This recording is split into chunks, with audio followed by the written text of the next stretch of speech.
Pemirsa, Menteri Koordinator Bidang Infrastruktur dan Pembangunan Kewilayahan, Agus Harimurti Yudhoyono, melaporkan progres program 3 juta rumah bagi masyarakat dalam setahun pemerintahan Presiden RI Prabowo Subianto. Hal itu disampaikan AHY di Jakarta pada Senin 20 Oktober 2025.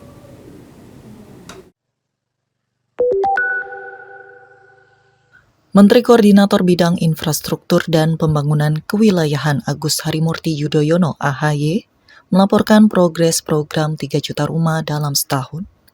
Ia menyebut berbagai fasilitas dan skema bantuan pembiayaan yang diberikan oleh pemerintah untuk masyarakat agar semakin banyak yang memiliki akses perumahan.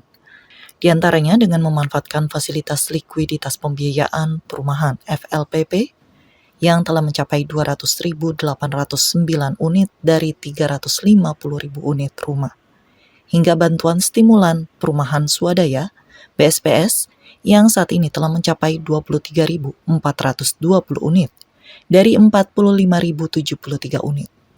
Hal tersebut disampaikannya dalam acara 1 tahun Prabowo Gibran dan persembahan Piala Adi Praya Garuda TV di Jakarta Senin 20 Oktober.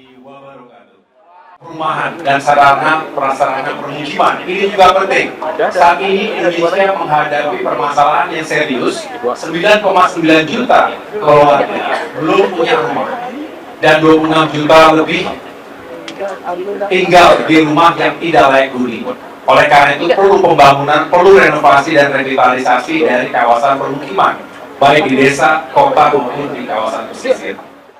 Jelasnya, pemerintah menilai infrastruktur sebagai tulang punggung dari pembangunan nasional, sehingga perlu didukung melalui pemerataan di seluruh wilayah.